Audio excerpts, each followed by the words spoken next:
So please, if there are any questions, there are people around with paddles who will come and give you a microphone. So do we have any questions from the audience? Yes, there's one there.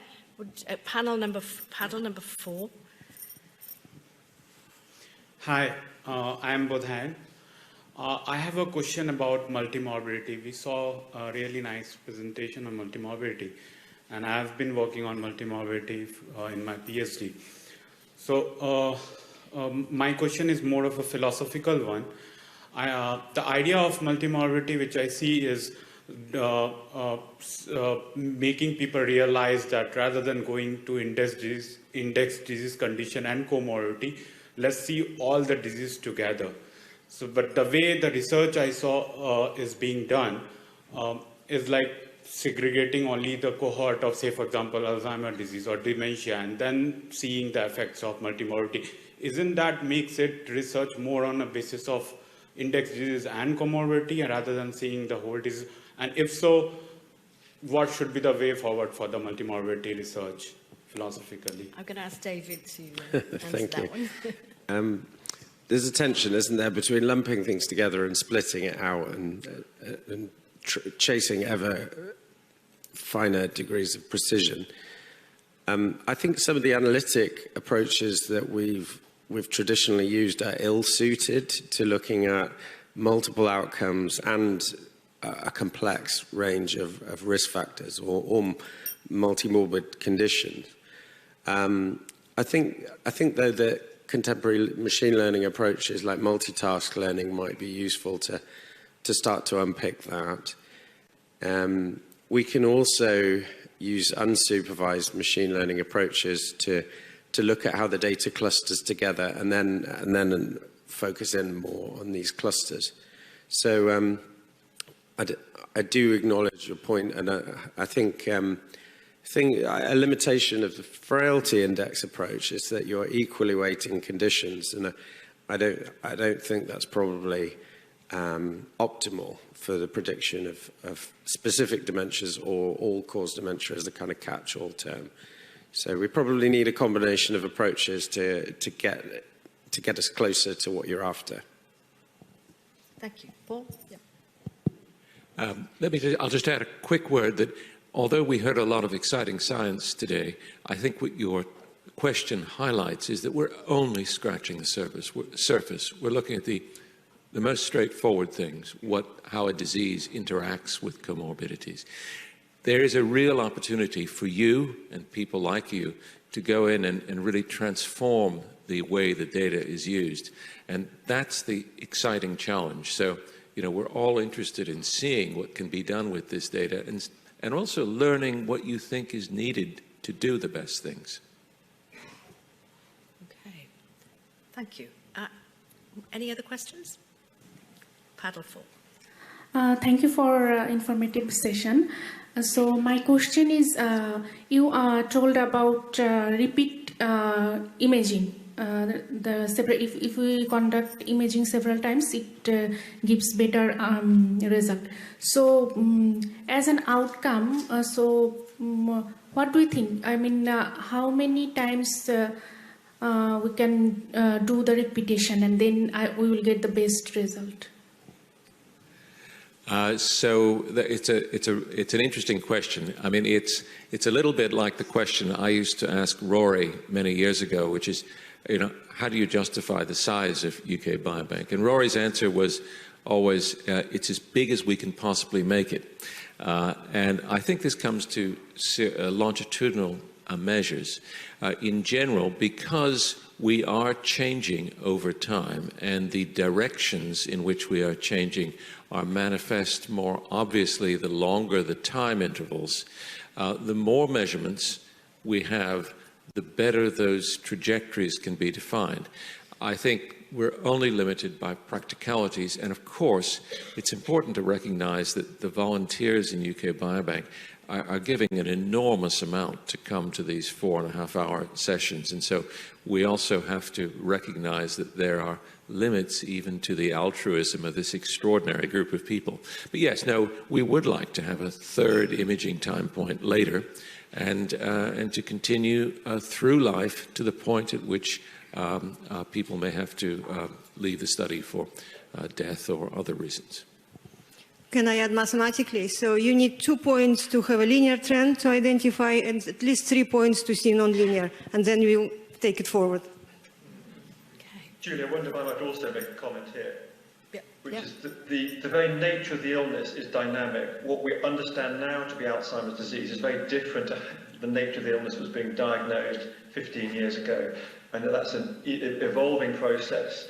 So I think it's very important we keep going back, we keep questioning the nature of the diagnosis, what people's biological, cognitive, behavioural state is, either taking a data-driven approach, as David suggests, or using labelling systems. But we need to think that, you know, even something as, you know, what ought to be as clear-cut as Alzheimer's disease is actually changing quite rapidly year on year. And the concept of the disease is dynamic. And I'll perhaps make one comment, and I think looking at the clinical diagnosis and looking at a biological diagnosis like polygenic score, we are actually finding different relationships relating to disease mechanism with polygenic score that we actually don't see in the case control samples. So there are different ways of dividing these groups and understanding individuals that may have a higher biological or a higher lifestyle risk. So there's lots to work on there. I'm conscious that somebody else, yes, near paddle 4. Yes. Yeah, fine. Yeah, it's really highly encouraging to see these advances across the neurodegenerative disease spectrum. 2 points which are kind of related. The first is we're faced with this, we're faced with incessant false storms in the Guardian and the BBC and the university press offices. Now, so I just wondered if there's any comments, if there anything the community could do to kind of whatever push back. The other thing is, for these amazing advances in imaging and profiling, what about the reverse translation? For example, imaging in your rodents. How is that going to go? So, looking at parallel phenomena between the Biobank cohort and the imperfect models that we have. Okay. Anybody like to comment? I might say something about false dawns. I think some get quite enthusiastic and latch on to certain words that may come out of the mouths of researchers and form headlines. But I think we are making progress. There are things that are worthy of stories and worthy of the general public knowing about, because they're paying for this and they need to have feedback. So sometimes it can get a little exaggerated, but progress is being made. And I think we, as scientists, need to get out there and talk about what we're doing, perhaps more than we're doing at the moment.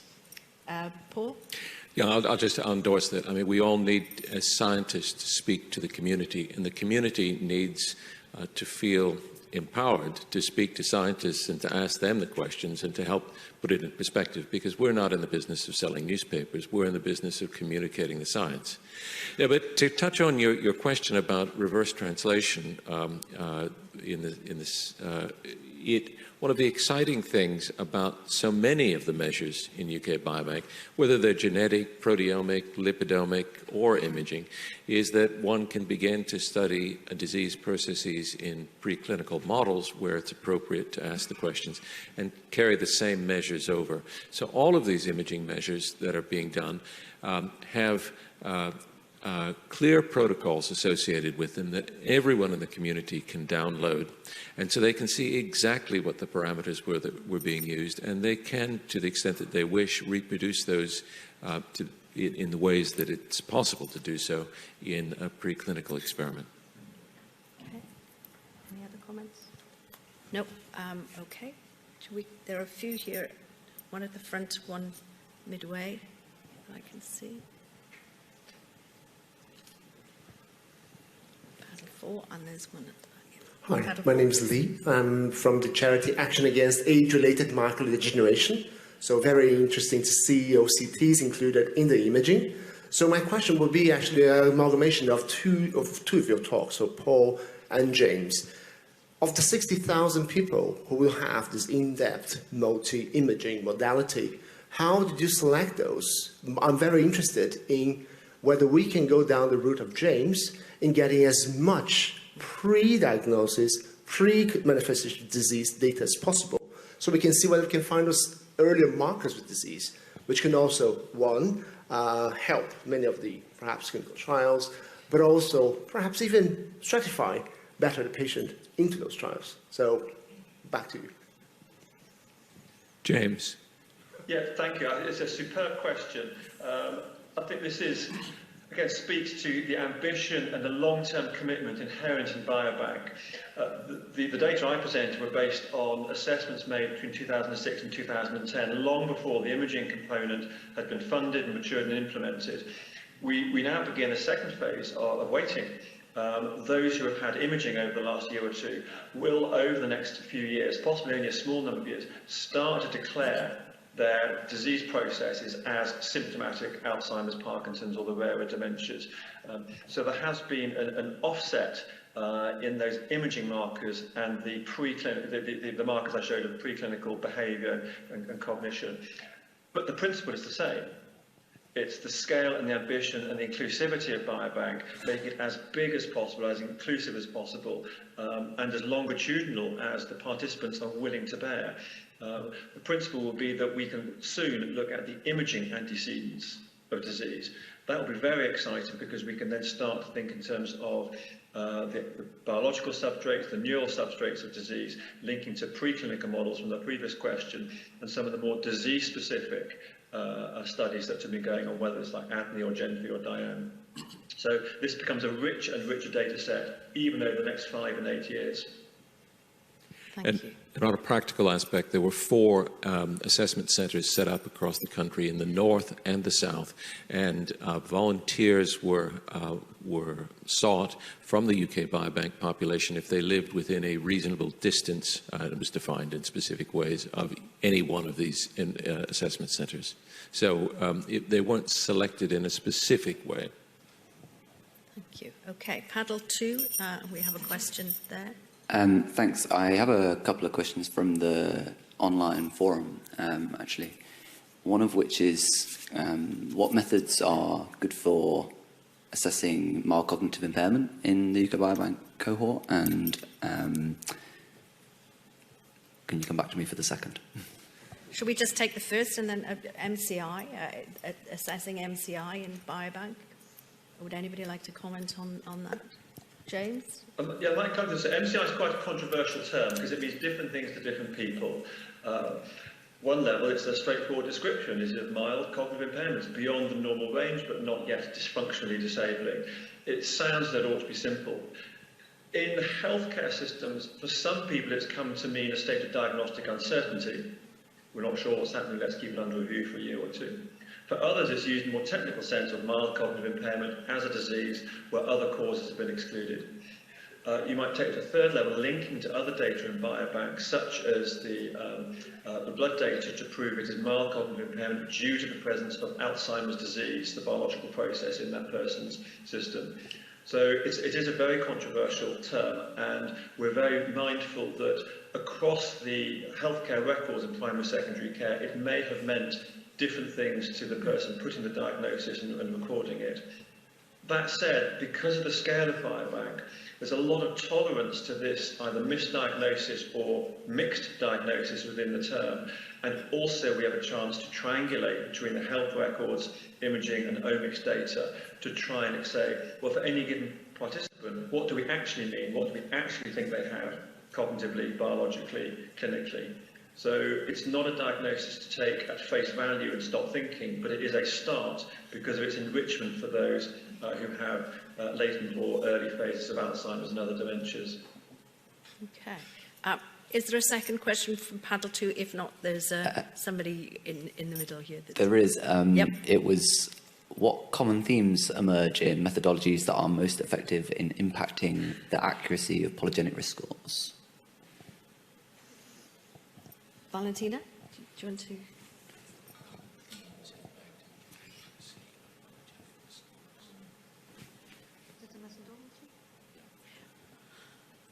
Okay, polygenic risk score, again, as I mentioned, there are several ways of calculating it, and there are several ways of combining genetic information and what genetic information goes into that.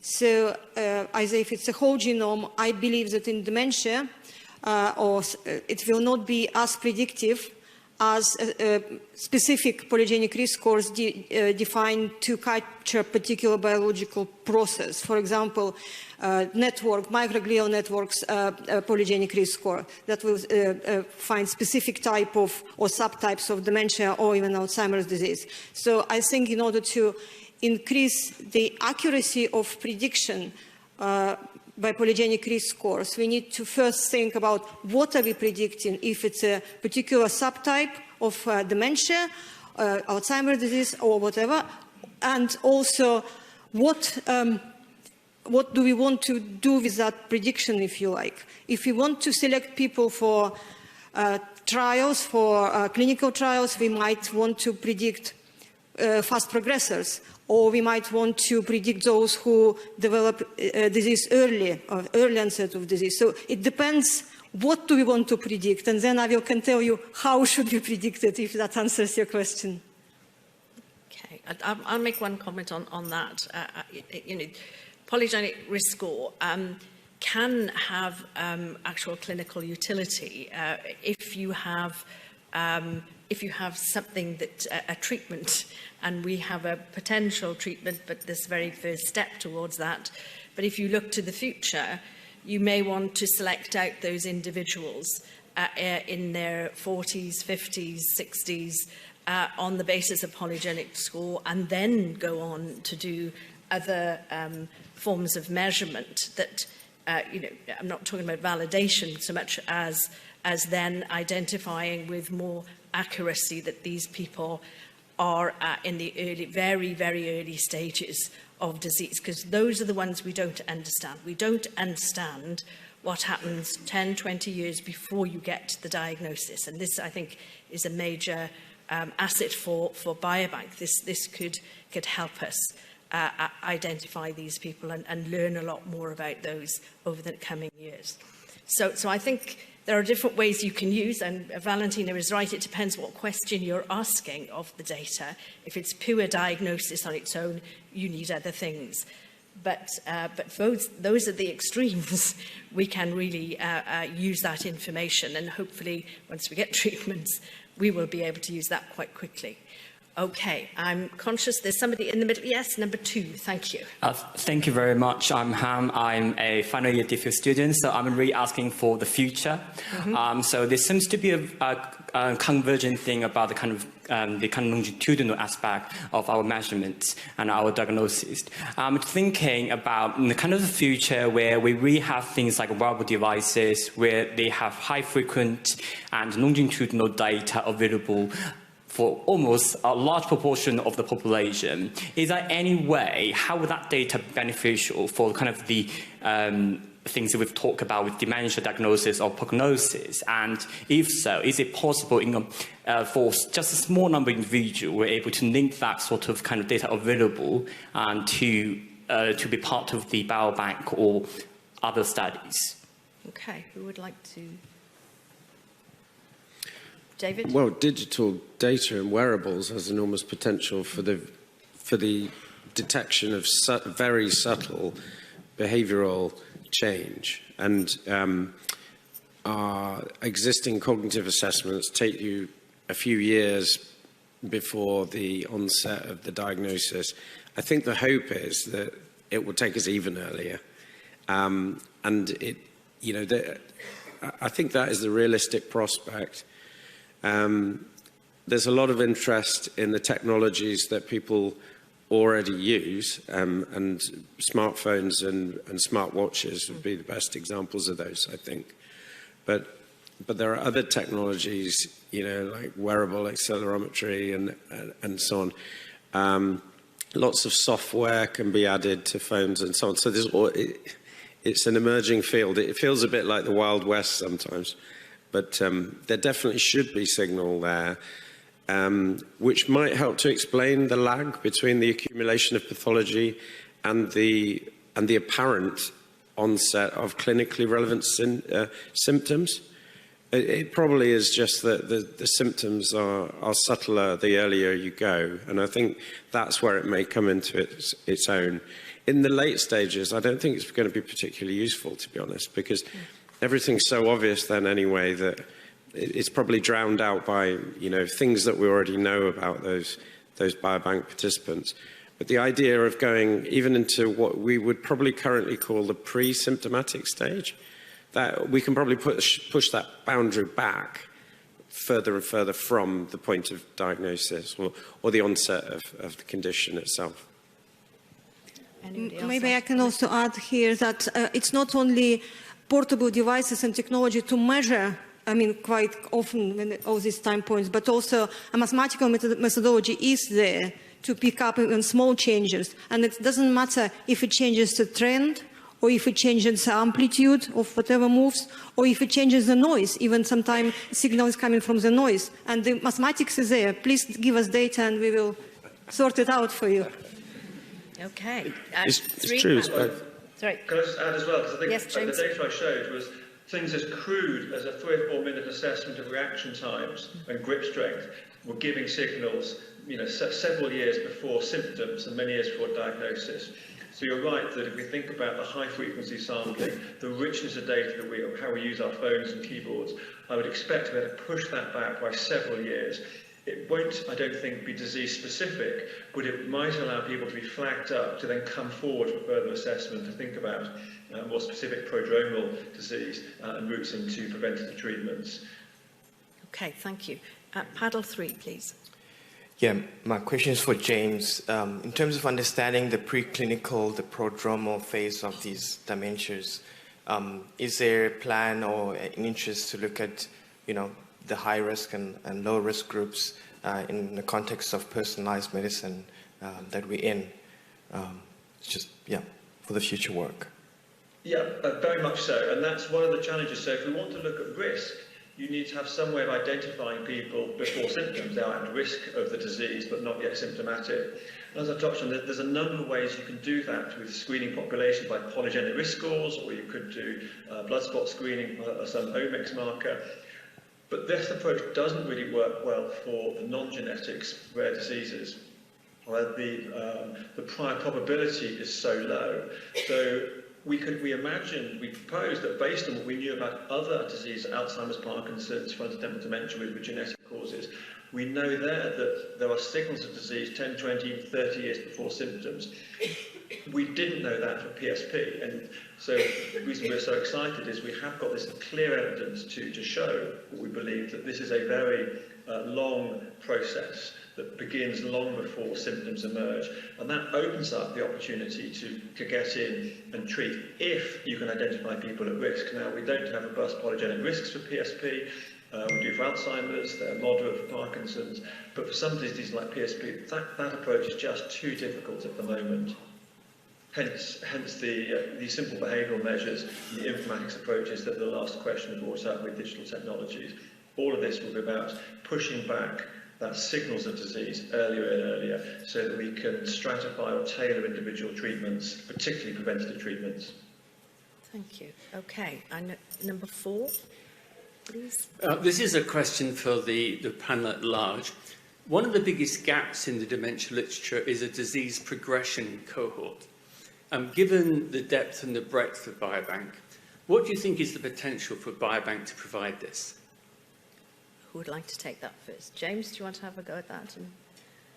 I think the Biobank is really in pole position to do this, particularly if it's able to focus on those who have become symptomatic.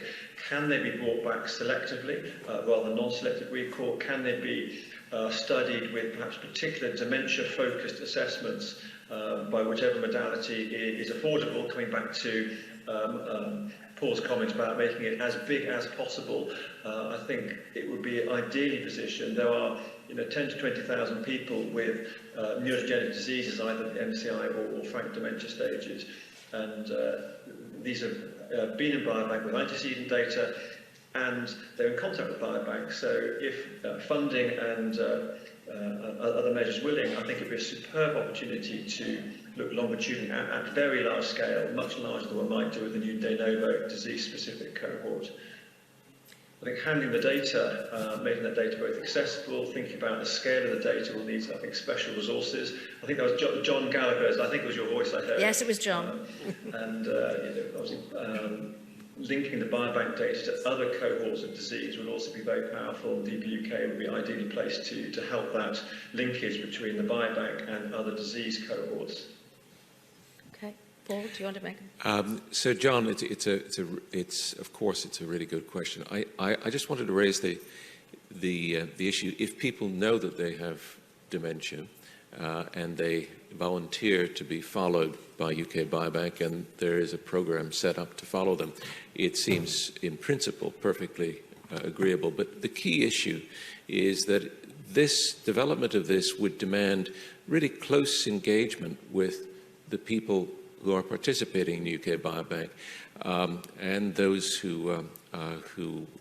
those in their family and who may be their carers, because UK Biobank is not itself providing any medical care or any intervention.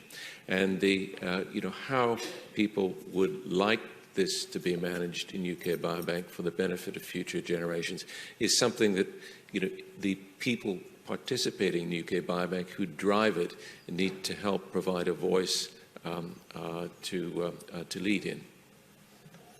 Okay, well, I'm going to bring the session to an end. I'm sorry, perhaps you can ask your question after the session over coffee.